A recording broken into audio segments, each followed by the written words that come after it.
President Trump says the summit with North Korean leader Kim Jong Un is all ready to go. So what does this mean, and what exactly are the expectations out of this summit that is supposed to happen on June 12th? Hey everybody, I'm Chad Hasty, host of the Chad Hasty Show, which airs weekday mornings 8:30 to 11 a.m. Central Time on News Talk 95.1 FM and 790 a.m. KFYO. President Trump on Thursday saying that things are ready to go and that the summit is ready to go. All, quote, all is ready to go for his June 12th summit in Singapore with North Korean dictator Kim Jong Un. Trump saying while he was standing next to the leader of Japan, quote, the summit is all ready to go. It's going to be much more than a photo op. I'm very well prepared. It's about attitude. It's about a willingness to get things done, Trump told reporters.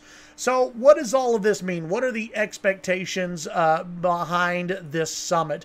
The president said it's much more than a photo op, and that's what a lot of people are worried about, including myself, is that this will be just a glorified photo op, which really does nothing to help the president and nothing to help the world, but it does a lot to help the North Koreans, and kind of lift up the North Korean leader up on a pedestal.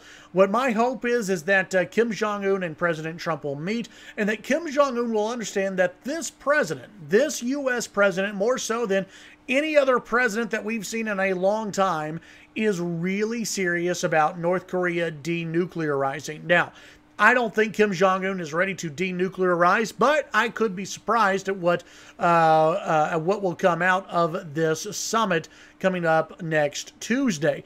It'll be interesting to see. It'll be interesting to watch. It is absolutely, no matter what, it is absolutely historic, and nobody thought this was going to happen. Remember months ago when a lot of people were worried that Donald Trump was going to do something to start a nuclear war with North Korea. Nobody thought that these two leaders were ever going to sit down at a table and discuss the North Korean position and the U.S. position. It's going to be something amazing to watch if it actually happens. And I say if because remember, the North Koreans could call this thing off at any moment because really of whatever reason. Donald Trump doesn't wink enough. Donald Trump doesn't look at them nicely enough.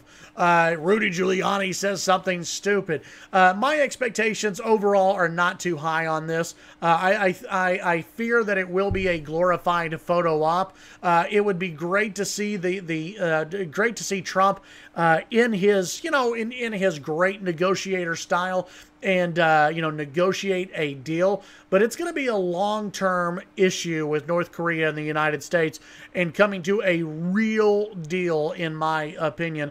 We have to verify that North Korea is serious about living up to their own end of the bargain. My hope is, and then the next coming days we'll visit with Harry Kazianis, who is a North Korean expert, and then next week we'll visit with a North Korean expert as well on the show as we really try to figure out what's going on in this big meeting that's going to happen on June 12th. No matter what, if this meeting happens, it is a good thing, and it is a huge thing for Donald Trump, because his opponents this entire time have said that Trump is reckless. Trump will start a world war. Trump will start a nuclear war. And he is doing everything he can to stop that from ever happening. And that is a good thing. Once again, people have underestimated Trump. We'll see what happens in this meeting. The North Koreans, can you trust them? We'll see what happens. Tune in to the Chad Hasty Show weekday mornings 8:30 to 11 a.m. Central Time on News Talk 95.1 FM and 790 a.m. KFYO.